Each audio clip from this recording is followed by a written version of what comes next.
Hello అండి. Welcome to Shriphala vlogs. ఎలా ఉన్నారు మీరందరూ? మేము బాగున్నాము. మీరు కూడా బాగున్నారని అనుకుంటున్నాము. ఇవాళ నేను వెజ్ సాల్నా చేశానండి. సో, ఆ రెసిపీని మీ అందరితో షేర్ చేస్తున్నాను. ఈ సాల్నా తమిళనాడు సైడ్ ఎక్కువగా చేస్తూ ఉంటారండి. ముందుగా సాల్నా చేయడానికి నేను ఒక మిక్సీ జార్లో కొబ్బరి కొద్దిగా తీసుకున్నానండి. ఒక హాఫ్ చిప్ప కొబ్బరి తీసుకున్నాను. అందులో నానబెట్టినటువంటి గసగసాలు, జీడిపప్పు వేశాను. ఆ తర్వాత 2 చెక్క, లవంగ, ఏలక్కులు, శనగ్గింజలు, ఒక స్పూన్ దాకా శనగ్గింజలండి. అలాగే ఒక 2 స్పూన్ దాకా తినే శనగపప్పు యాడ్ చేస్తున్నాను. వీటితో పాటు ఒక స్పూన్ దాకా జీలకర్ర, అలాగే ఒక స్పూన్ దాకా సోంపు, ఇవన్నీ యాడ్ చేసుకొని ఇందులో కొద్దిగా వాటర్ యాడ్ చేస్తున్నానండి. ఎందుకంటే ఇది పేస్ట్ అవ్వాలి కాబట్టి కొద్దిగా వాటర్ యాడ్ చేసి దీన్ని పేస్ట్ చేసుకోవాలి. ఇవన్నీ కూడా డ్రై ఇంగ్రీడియంట్సేనండి, ఏది కూడా ఫ్రై చేయలేదు. ఆ తర్వాత ప్యాన్ తీసుకొని అందులో కొద్దిగా ఆయిల్ వేసానండి. ఒక 2 to 3 స్పూన్స్ దాకా ఆయిల్ వేసాను. సో ఆయిల్ వేడైన తర్వాత డైరెక్ట్గా ఇందులో ఆనియన్స్ యాడ్ చేస్తున్నాను. ఇందులో కొంచెం ఆనియన్ క్వాంటిటీ ఎక్కువగా పడుతుందండి. పెద్ద సైజ్ ఆనియన్స్ ఒక 3 దాకా తీసుకున్నాను. సో ఇవి ఆనియన్స్ బాగా ఫ్రై అవ్వాలండి. కొంచెం గోల్డెన్ బ్రౌన్ కలర్ వచ్చే వరకు ఫ్రై చేసుకోవాలి.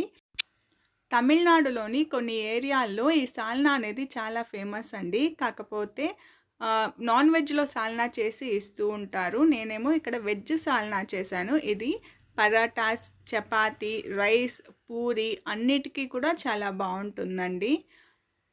ఇక్కడ ఆనియన్స్ ఫ్రై అయిన తర్వాత ఇందులో నేను కొద్దిగా పుదీనా, అలాగే కొంచెం కొత్తిమీర 2 యాడ్ చేస్తున్నానండి.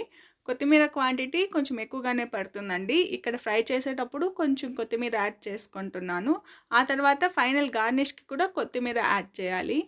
సో ఇక్కడ పుదీనా, కొత్తిమీర కొంచెం వాడిన తర్వాత ఇందులో జింజర్ గార్లిక్ పేస్ట్ యాడ్ చేసి ఒకసారి బాగా మిక్స్ చేసుకోవాలి. ఆ తర్వాత ఇందులో కారం పొడి అండి. సో మన టేస్ట్కి తగ్గట్టు ఎంత కావాలో అంత కారం పొడి యాడ్ చేయొచ్చు. కారం పొడి తర్వాత పసుపు యాడ్ చేశాను. అండ్ ఈ గ్రేవీకి సరిపోయేంత ఉప్పు కూడా ఇక్కడ యాడ్ చేసేస్తున్నాను. ఇవి యాడ్ చేసిన తర్వాత ఫస్ట్ ఒకసారి కలుపుకుంటానండి. ఒకసారి ఇది బాగా మిక్స్ అయిన తర్వాత ఇందులో కొద్దిగా ధనియా పొడి, అలాగే కొద్దిగా జీలకర్ర పొడి 2 కూడా యాడ్ చేస్తున్నాను. ఈ ధనియా పొడి, జీలకర్ర పొడి వేసిన తర్వాత ఒక 2 మినిట్స్ దాకా ఫ్రై చేస్తే సరిపోతుందండి. ఎక్కువ ఫ్రై చేయాల్సిన అవసరం లేదు. జస్ట్ ఒకసారి అన్నీ మిక్స్ అయ్యేలాగా బాగా కలుపుకొని ఆ తర్వాత ఇందులో టొమాటోస్ని యాడ్ చేయాలి. నేను ఇక్కడ ఒక 2 మీడియం సైజ్ టమాటోస్ని యాడ్ చేస్తున్నాను. మామూలుగా ఈ డిష్ని ఎలా సర్వ్ చేస్తారంటేనండి, ఈ సాల్నా అనే గ్రేవీని ప్రిపేర్ చేసిన తర్వాత పరాటాకి పక్కన కప్లో అయితే ఇవ్వరండి. పరాటాస్ పైనే ఈ గ్రేవీని పోసి ఇస్తూ ఉంటారు. అదే మనం ఇంట్లో చేసుకున్నప్పుడు పరాటాస్ని పీస్గా కట్ చేసుకొని దానిపైన వేసుకుంటే మనం తినే లోపల ఈ సాల్నాలోని ఫ్లేవర్స్ అన్నీ కూడా పరోటాలోకి అబ్జర్వ్ అవుతుంది కదండి. సో తినడానికి చాలా బాగుంటుంది. ఒకసారి తప్పకుండా ట్రై చేయండి. అలాగే ఈ టొమాటోస్ వేసిన తర్వాత కొద్దిగా వాడ్చానండి. టమాటోస్ అన్నీ బాగా మగ్గిన తర్వాత ఇందులో సరిపోయేంత కొంచెం వాటర్ యాడ్ చేశానండి. అది ఉడకడానికి ఎంత వాటర్ పడుతుందో అంత, జస్ట్ ఒక చిన్న గ్లాస్లో వాటర్ యాడ్ చేశాను. ఆ తర్వాత మూత మూసి పెట్టి ఒక బాయిల్ వచ్చే వరకు దీన్ని ఉడికించానండి. ఇది ఉడికిన తర్వాత ఇందులో ఇందాక పేస్ట్ చేసుకున్నాం కదండి, కొబ్బరి, జీడిపప్పు, గసగసాలు. సో ఆ పేస్ట్ని ఇక్కడ యాడ్ చేస్తున్నాను. ఈ పేస్ట్ యాడ్ చేసిన తర్వాత ఒకసారి గ్రేవీని అంతా బాగా మిక్స్ చేసుకొని మిక్సీ కడిగి కూడా వాటర్ అయితే నేను యాడ్ చేస్తున్నానండి. ఇందులో దండిగానే వాటర్ పడుతుంది. ఇక్కడ మిక్సీ కడిగి ఒక 2 సార్లు అయితే నేను వాటర్ యాడ్ చేశానండి.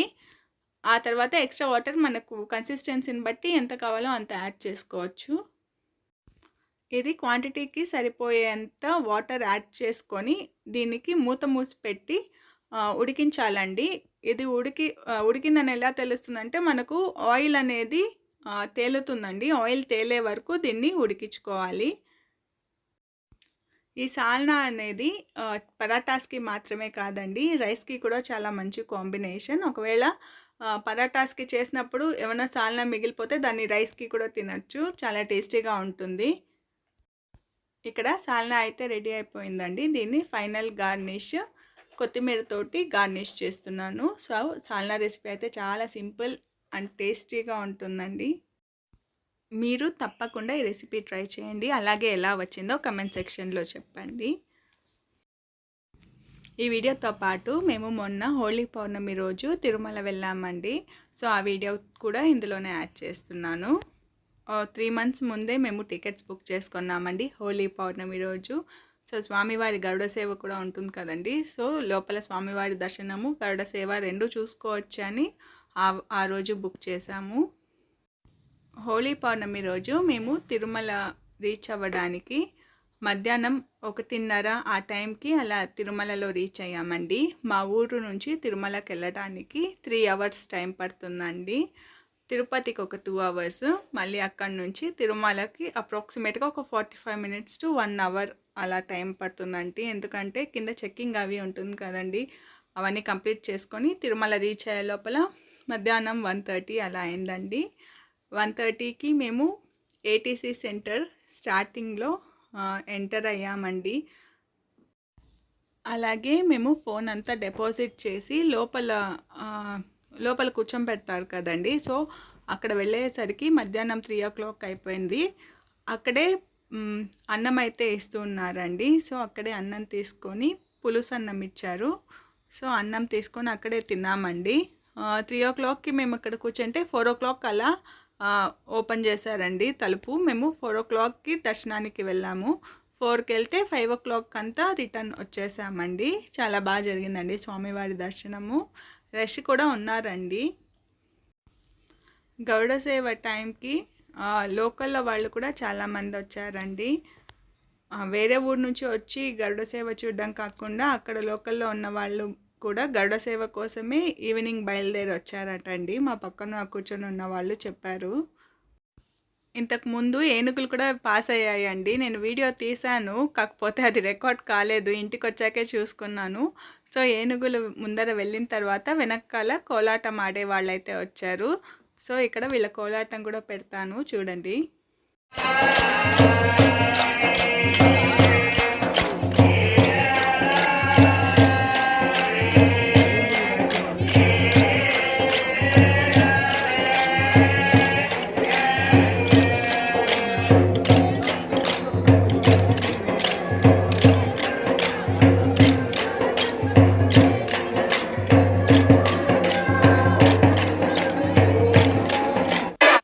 లాస్ట్ ఇయర్ కూడా హోలీ పౌర్ణమి రోజే మేము తిరుమలకు వెళ్ళి స్వామివారి దర్శనం చేసుకున్నామండి. కాకపోతే ఆ రోజు తెప్పోత్సవం ఉండటం వల్ల గరుడ సేవ అయితే క్యాన్సిల్ చేశారండి. అప్పుడు గరుడ సేవను మేము చూడలేదు. ఈసారి గరుడ సేవ చూడాలని ఈ ఇయర్ హోలీ పౌర్ణమికి బుక్ చేసుకొని వెళ్ళాము. ఇక్కడైతే స్వామివారు చాలాసేపు ఇక్కడే నిలబడ్డారండి. అందరూ కూడా హారతి తట్టలు తీసుకొని హారతి ఇచ్చారు. మేము అనుకున్నామండి హారతి తట్ట తీసుకెళ్ళాలి అనేసి, కాకపోతే హడావిడిలో మర్చిపోయి వెళ్ళిపోయాను. అసలు ఇక్కడ స్వామివారు చాలాసేపు నిలబడే ఉన్నారండి. ఆ స్వామివారు ముందరకి కదిలిన తర్వాత అయ్యయ్యో అప్పుడే వెళ్ళిపోతున్నారే అన్న ఫీలింగ్ అయితే వస్తుంది. ఎంతసేపు నిలబడినా కూడా, ఎంతసేపు స్వామివారిని చూసినా కూడా ఆ తృప్తి అనేది ఉండదండి. ఈ మధ్యలో నేను కాళహస్తి ఒకసారి వెళ్ళేసి వచ్చామండి. కాళహస్తిలో రాహుకేతు పూజ చేయించుకోమని వేరే వాళ్ళు చెప్పారు కాబట్టి ఒకసారి కాళహస్తికి వెళ్ళేసి వచ్చాను. అలాగే సూళ్ళూరుపేట, అక్కడ అమ్మవారి టెంపుల్ చాలా ఫేమస్ కదండి, కాబట్టి అమ్మవారి టెంపుల్ కూడా వెళ్ళి దర్శనం చేసుకొని వచ్చామండి. యాక్చువల్గా కాళహస్తిలో రాహుకేతు పూజ చేసిన తర్వాత ఎక్కడికి వెళ్ళకూడదు అని చాలామంది చెప్తూ ఉంటారు. కాకపోతే గుళ్ళో పూజారి అలా ఏం లేదు, గుళ్ళకి వెళ్ళొచ్చు అని చెప్పారు. అందరికీ సేమ్ డౌట్ ఉండడం వల్ల అక్కడ పూజారులు మైక్లోనే అనౌన్స్ చేస్తున్నారండి, ఇక్కడ రాహుకేతు పూజ తర్వాత మీరు ఎక్కడైనా గుళ్ళకు వెళ్ళచ్చు, అలా ఏం ప్రాబ్లం లేదు అని అయితే అందరికీ చెప్పారు. ఇంకా వాళ్ళు అలా చెప్పేసరికి మేము కూడా అక్కడ నుంచి సూళ్ళూరుపేట కొంచెం దగ్గరేనండి, ఒక 40 kilometers డిస్టెన్స్లో ఉంటుంది. కాబట్టి మేము అక్కడ కూడా వెళ్ళి అమ్మవారి దర్శనం చేసుకొని వచ్చామండి. అందుకే ఈ మధ్య వీడియో అయితే పెట్టట్లేదు కంటిన్యూస్ ట్రావెల్ వల్ల. ఇదైతే తిరుమల అండి, నైట్ వ్యూ. చూసారా అండి రష్ ఎంతమంది ఉన్నారో. మేము రష్ తక్కువ ఉంటారేమో అని అనుకున్నాము, కాకపోతే ఫుల్ రష్గానే ఉన్నారు. మీకు ఈ వీడియో నచ్చిందని అనుకుంటున్నానండి. ఒకవేళ నచ్చినట్లయితే లైక్, షేర్ అండ్ సబ్స్క్రైబ్ చేయడం మాత్రం మర్చిపోకండి. థ్యాంక్ యూ ఫర్ వాచింగ్ అండి. నా నెక్స్ట్ వీడియోలో మళ్ళీ కలుద్దాం. బాయ్.